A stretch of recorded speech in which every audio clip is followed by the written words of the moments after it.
Beauty means quality.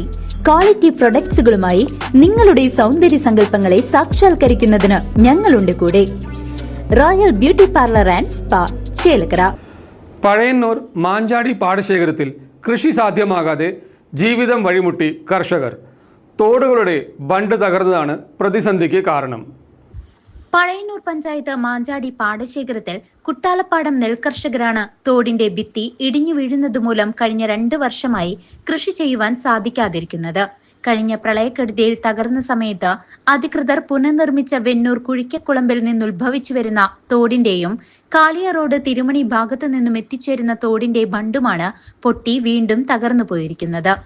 ഈ ബണ്ടുകൾ ശാസ്ത്രീയമായി വീണ്ടും പുനർനിർമ്മിച്ചില്ലെങ്കിൽ പാടശേഖര സമിതിയിൽ 30ഓളം ഏക്കർ കൃഷിഭൂമി കൃഷി ചെയ്യാൻ പറ്റാത്ത അവസ്ഥയിലേക്ക് നയിക്കപ്പെടുമെന്ന് തീർച്ചയാണ്.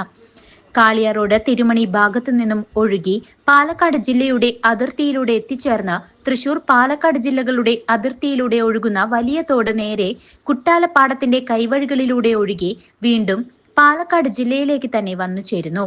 ഈ ബണ്ട് കഴിഞ്ഞ പ്രാവശ്യം വീണ്ടും നിർമ്മാണ പ്രവർത്തനം നടത്തിയെങ്കിലും ശക്തമായ പ്രളയത്തിൽ വീണ്ടും തകർന്നിരിക്കുകയാണ്. ശരിയായ രീതിയിൽ പുനർനിർമ്മാണം നടത്താത്ത ബന്ധപ്പെട്ട അധികൃതരുടെ പിടിപ്പുകേട് മൂലം തങ്ങളുടെ ഉപജീവന മാർഗമായ നെൽകൃഷി അസാധ്യമായി തീർന്നിരിക്കുന്നതായി മാഞ്ചാടി പാടശേഖര സമിതി കർഷകനായ കെ മുഹമ്മദ് താൻ ഉൾപ്പെടുന്ന കർഷകരുടെ വിഷമം വിവരിച്ചു. ഞങ്ങളിത് പലതവണ പരാതി കൊടുത്തിട്ടുണ്ട്. ഇപ്പോൾ ഈ വർഷത്തിലേക്ക് കയറിയപ്പോൾ തന്നെ ഞങ്ങളിതിൻ്റെ പരാതി കൊടുത്തിരുന്നു. ഏകദേശം ഒരു 2 മാസമായി. ഞങ്ങൾ പഞ്ചായത്തിൽ പരാതി കൊടുത്തു, ബന്ധപ്പെട്ട കൃഷിഭവനിൽ കൊടുത്തു, അതേ ബ്ലോക്കിൽ കൊടുത്തു. ശേഷം പിന്നെ സ്ഥലം MLA UR പ്രദീപിന് കൊടുത്തിട്ടുണ്ട്, MP കൊടുത്തിട്ടുണ്ട്, രാധാകൃഷ്ണൻ സാറിനും കൊടുത്തിട്ടുണ്ട്. അപ്പോൾ കഴിഞ്ഞ 2 മാസമായി ഞങ്ങൾ ഈ പരാതി കൊടുത്തിട്ടുണ്ട്. അപ്പം ഞങ്ങൾക്ക് ഇതുവരെ ഒരു ശാശ്വതമായ ഒരു പരിഹാരം അവർ വന്ന് നോക്കുകയോ ഇതിനെക്കുറിച്ച് എന്തെങ്കിലും നടപടി എടുത്തതായിട്ട് ഞങ്ങളുടെ അറിവിലില്ല. ഞങ്ങൾക്ക് ഈ ഒരു കാലാവസ്ഥയിൽ ഈ ഒരു വർഷത്തെ സീസണിൽ ഞങ്ങൾക്ക് ഇവിടെ നെൽകൃഷി ഉണ്ടാവണമെങ്കിൽ ഇവിടെ ഇതിന് ശാശ്വതമായ ഒരു പരിഹാരം കണ്ടെങ്കിൽ മാത്രമേ ഞങ്ങൾക്ക് കൃഷി ഇറക്കാൻ പറ്റുള്ളൂ.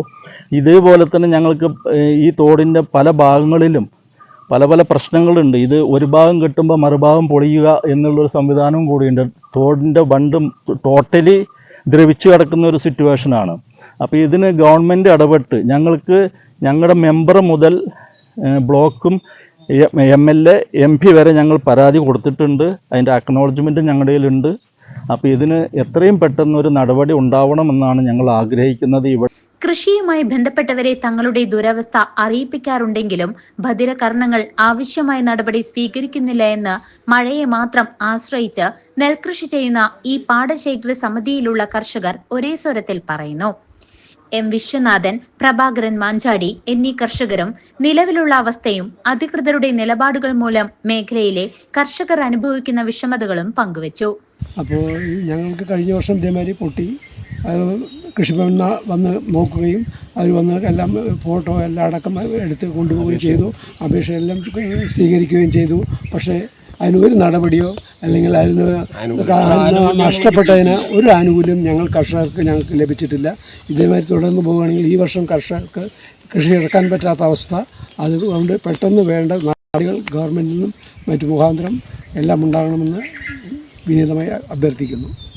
വനിതാ കർഷകയായ കെ സൈനബയും മേഖലയിലെ തോട് ബണ്ടുകളുടെ തകർച്ച മൂലം കൃഷി അസാധ്യമായ സാഹചര്യത്തിൽ നേരിടുന്ന ജീവിത പ്രയാസങ്ങളും വിശദമാക്കി. പണിയെടുക്കാൻ പറ്റാതെ കിടക്കുകയാണ്. തോട് പൊട്ടിയിട്ട് വെള്ളം വന്ന് കിടക്കുകയാണ്. അതൊന്ന് നേരായി കിട്ടണം. വേണ്ടപ്പെട്ട ആൾക്കാർ വന്ന് അതൊക്കെ ഒന്ന് നോക്കി ചെയ്താലാണ് ഞങ്ങൾക്ക് പണിയെടുക്കാൻ പറ്റുള്ളൂ. കൃഷി ചെയ്യാൻ ഞങ്ങൾക്ക് നിവൃത്തിയില്ല. കൃഷി ചെയ്തില്ലെങ്കിൽ ഞങ്ങളുടെ മാർഗം കമ്മിയാണ്. നെൽകൃഷി മാത്രം ഉപജീവന മാർഗമാക്കിയ ഒരു വിഭാഗം കർഷകർക്ക് ഇനിയെങ്കിലും ആവശ്യമായ പരിഗണന നൽകിയില്ലെങ്കിൽ വരും തെരഞ്ഞെടുപ്പുകളിൽ വോട്ടിനു വേണ്ടി മുറവിളി കൂട്ടുന്നവർക്ക് ശക്തമായ പ്രഹരമായിരിക്കും സംഭവിക്കുക എന്നതിൽ സംശയമില്ല. CCV news, Pazhayannur.